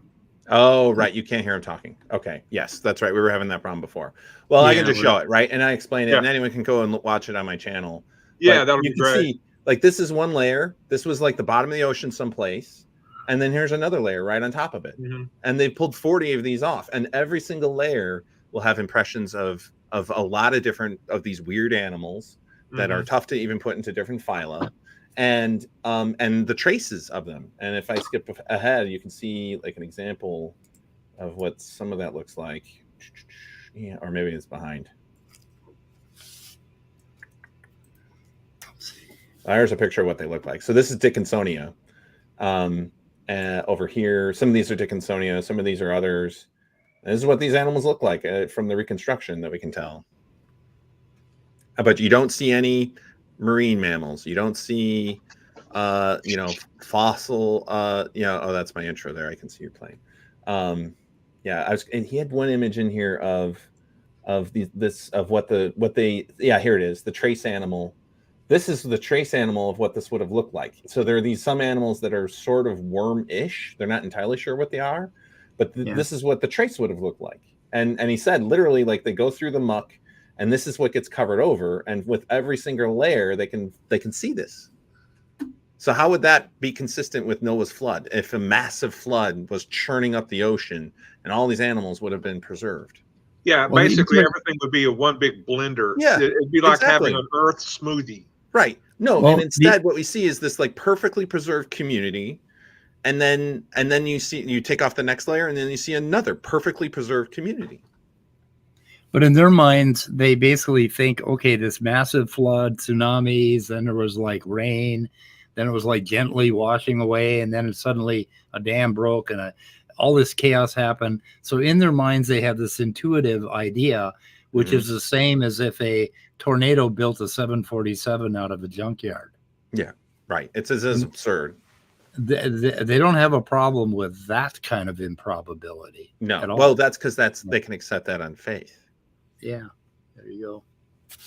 Anyway, yeah, I do have your video up here. We could play parts of it, but yeah, it's okay. I showed the parts that I wanted to show. Okay, we just got a few left, and then I think we're done. Oh, we got a lot left. How long you want to go? How long you want I can go another 15 minutes or so. I got some stuff I got to do this afternoon, but this Okay, has been we'll a do pleasant 15. diversion. So We'll do 15 minutes. okay. I've got a package on my steps, and I'm waiting for the porch pirates to steal it. So I got to. Well, Jesus delivered you a package. That's very nice of him. So do you have like another committee meeting, like a committee? I do have another meeting this afternoon at 3, and there's some stuff I got to do before it. And it's not a committee; it's with some colleagues. But yeah. Okay, I think we're there. Let's see. Actually, I want this one. No, I don't want that one. What the hell? What am I doing? You got any idea what I'm doing? Okay, I like that one better. Playing the sound from one feed, and I'm playing the other through OBS. So here we go. Okay, what do I got here? 4107. Way too generic for me. I need to know what questions I answered and how you would have preferred them answered. Here's where she gets. I mean, honestly, I don't know what you're talking about. So I thought that was kind of significant. Yeah. I don't know what you're talking about. This is kind of where she's like, "What the hell are you talking about?" Yeah, I mean, he was giving her goofy advice, and I give her credit for being like, "What are you talking about, man?" He's like trying to mentor her, and she's like, "I don't fucking need your mentoring." Right. You know. Yeah. And way to go, Cindi. Right. I'm glad she, like sticking to her guns and yeah. Yeah. Rebecca did that with Sel a bit too, and then I think they had sort of a falling out eventually. So. Which he has totally reinterpreted the history of that. Right. Yeah. I've heard a little bit of that. Yeah. Rebecca didn't debate him because he would not apologize to me for the shit he did to me. Anyway, he punched me one night, and it actually landed, and it actually hurt me. Sure. And I got over it in 24 hours, but it landed, and that was pretty shit. Anyway, in your face. But I can tell you these are facts you have access to. One of the facts is you're going to notice that people that believe in evolutionism can't prove their claims. That is brutally obvious, and they will not do it because they don't have good arguments. They don't have good evidence. See, when you start to say Jesus is real. Yeah, that's when he says things like that, I kind of want to strangle him a little bit. Because it's like, what the hell are you talking about? We can't prove it. Okay, science. It's like he's in a different world. It's like he's in a total different dimension. Yeah, like he hasn't read any of the papers, or if he's read them, he doesn't get the same fucking results. I don't know. That just drives me crazy. Yeah. Anyway, 44. Well, here we go. I thought this was amusing. Now everybody has a choice to who they're going to follow, and apparently there's only two choices. It works for me now, in that, for the very simple reason, I could either follow Jesus or someone like Aaron Ra, and that's like a no contest. So those are your choices. You can either follow Jesus or Aaron Ra. You don't have to follow anyone, man. No, it's like I don't think that. I think that would be a false dichotomy there. Follow the evidence, motherfucker. Well, yes, everything is a false dichotomy with them. I would follow Aaron Ra. Like if I went to a nightclub or something, I'd love to follow Aaron Ra because he's an imposing man. Yes, I would certainly. Yeah, a lot of circumstances, I'd definitely follow Aaron Ra. It was fun to hang out. Not to say that he is perfect or divine. He would certainly claim that he is not. And but yes, but if you were going into a dark, dangerous place, I would want Aaron Ra there with me. Would you follow imaginary Jesus, or would you follow Aaron Ra? I would want Aaron Ra there with me. Definitely. Yeah. Even though Aaron Ra is more likely to buy you a beer. That's for sure. He's a bit of a gentle giant, But yeah, I think if he had to, he probably could kick anybody's ass. Mm-hmm. Anyway, there's that. Let's see, what do we got here? 45. I know that's kind of mean. You said that in the debate, that there's Did I? salvation in none other. Yeah, there's no salvation in another. Do you have anything better? And I asked Matt Dillahunty, I said, what do you have to offer me? Again, you're trying to put them on the defensive. You let them more rhetoric. It's like, yeah, and he gets on about my answers in atheism. He always said there are no answers in atheism. It's like, it's just he's kind of saying that because the Christian belief gives you this fuzzy world view, right? Like you're going to live forever and all that crap, that you should believe it just because of that, because it's a little fuzzier, right? Yeah, and he essentially is changing the subject. It's like, what are you going to do for my life? Well, yeah, we're exactly, talking about right. science and evolution. We're talking about pathways of evidence. We're talking, we're talking about chemistry and molecular biology. What do you mean? What do I have to offer you? I have this chemistry book over here. You want my chemistry book? It's weird. Yeah, I mean, these are important issues from metaphysical perspective, and there are things that I certainly can think about and talk about. But history of life on Earth, I don't think that it actually sheds a whole lot of light on the overall metaphysicalness. I mean, I suppose that you can interpret things and have it inform your worldview, or say consider the majesty of nature, the majesty of the universe. I appreciate those things. I come from it from that perspective. But we're just like, when Scott Evans goes, the guy that I talked to, the paleontologist, when he goes to Australia and he's digging up these beds in Australia, he's just doing science. It's his job, and he likes it and he's passionate about it. But it's not that he's following Aaron Ra, that's for sure. He's just doing his work and he's interested in these topics.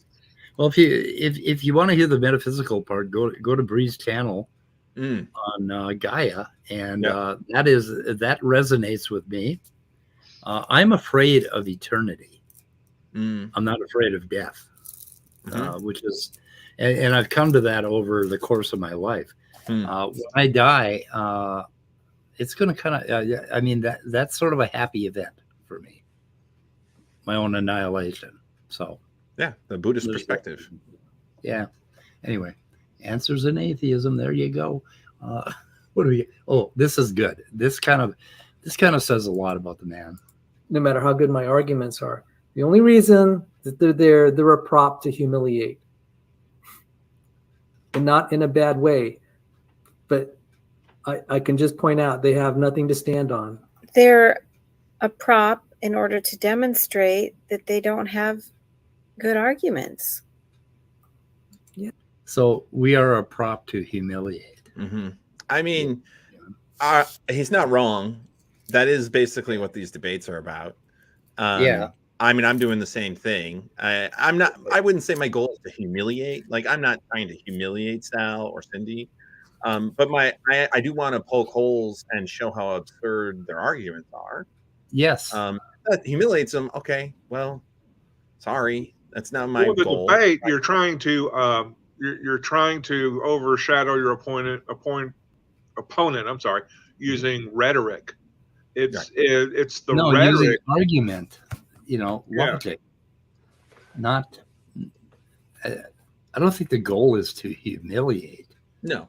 Yeah. And there's a level of showmanship. There's a level of developing a good argument to demonstrate how silly or absurd someone's argument is. And I think that that's part of the thing that Sal is mostly frustrated with me over, is that I can do it in a way that, I don't know. I mean, I'd be curious to hear if anyone watches my content and thinks that somehow I'm mocking him or that I'm trying to humiliate him. I find some of his arguments absurd. And I think that, or ludicrous, I should use that word since that's the word I generally use when I talk to him. I'm just trying to poke holes in his argument. That's all it is. And that I think that his model is, I mean, I don't have to the holes that I'm poking in it. It's basically like trying to poke holes in a laundry basket that's already got a bunch of holes in it. It's like, I'm just adding to the holes, bud. Your argument holds no water whatsoever. Yep. Okay. And if I can put one more hole in it, great. Like that just means less water you can carry. That's for sure. Yeah, and in showing how his thinking about like protein folding and protein evolution is wrong, not to humiliate him, but to educate people who don't know about it. Exactly. And to show them why he's wrong, which I consider very valuable. So, anyway, a prop in order to demonstrate. Okay, that's prop. So where am I? 50, 54, 53. Helping me much. Yeah. I'd rather have it where you and I are reviewing the video. And I mean, I know the place that you're talking about. I could read. Yeah, it's just another place where she says, this isn't really helping me. Why are we talking about this? Yes, right. And that was sort of interesting. It was a weird dynamic. Interesting and a little uncomfortable. Yeah. It was like, what is this going on? Like him trying to train her to do apologetics the way that he does it. It's goofy. Kind of like that. Yeah. Kind of like this whole idea of mentoring the Christian ladies in the YouTube community. And I know a lot of them don't appreciate it. Sure. Anyway. So another one. Oh, I'm sorry. Go ahead. I understand that you said that. I just need to see the tape. Yeah, okay. I just highlighted the points where she seemed a little irritated because I was fascinated with it. So 59, 18. As far as the comment about debate reviews, he's reading. This is a surprise. Sells off looking for a book. Right. Which this was interesting, actually, what she said here.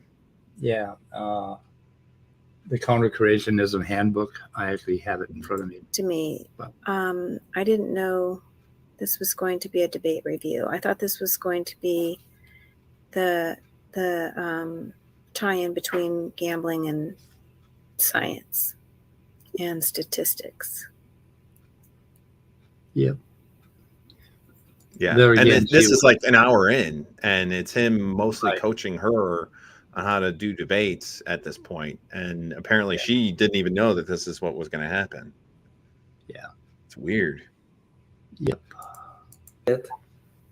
There are a lot of concepts. If we just start with the law of large numbers, then we can do other statistical type things. So let me see. Yeah, we talk. I mean, the law of large numbers is pretty fucking simple. It is. And he seems to think that it's some sort of slam dunk argument against evolution. Right. That just he also mentioned someplace Nick Matsky, who's I don't know where he's at now, but he was I think a graduate student early, like in the 2000s, and then he got hired by the NCSE, the National Center for Science Education, and was pretty heavily involved in organizing the case, the pro-evolution case for Kitzmiller versus Dover. He's a very bright guy, and then he mentioned like he had some kind of argument with him. I don't know. I didn't look into it. It's so weird. Sal has been around like at the edges of this debate of creation, evolution, and intelligent design for like 2 decades, and he pops up in weird places. Like, have you ever read the profile in Nature about him? Yeah. It's like super long, and it's like, what? Why the hell would Nature publish this? And that was a long time ago. It was a long time ago. Yes, it was around the time when intelligent design was becoming so prominent. So I mean, I get it. And also Nature, you have to understand, Nature is a British publication. And so in general, a lot of times they're editorializing, and what the things they want to highlight comes from the European perspective. And the Europeans think that the fact that Americans, so many Americans don't believe evolution, they think it's super fucking weird. And if anything, this was like a man bites dog kind of story, if anything else. From there, it wasn't like they're trying to highlight, oh look, there's intelligent designers, they're coming up with these great ideas. Like they're like, no, this is weirdo shit, and that's what it's from, like, for sure. Yeah, there was a British scientist that I interviewed, and I think he said he's never heard of this creationism stuff. Sure. No, they don't do this. Oh yeah. I know who you're talking about. Yeah, the Talon guy. Why can't I think of his name? Yeah, I mean, No. hey guys, I gotta go. I've got a few things I need to accomplish. Anyway, so, yeah. I think we're gonna wrap great it up. talking to you, Chris. And good talking with you. All right. Hopefully your migraine gets better.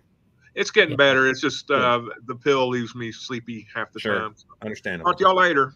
Bye-bye. Okay. Anyway, we've gone 2 hours, so yeah, that's probably long enough. But this is fun. I like doing this.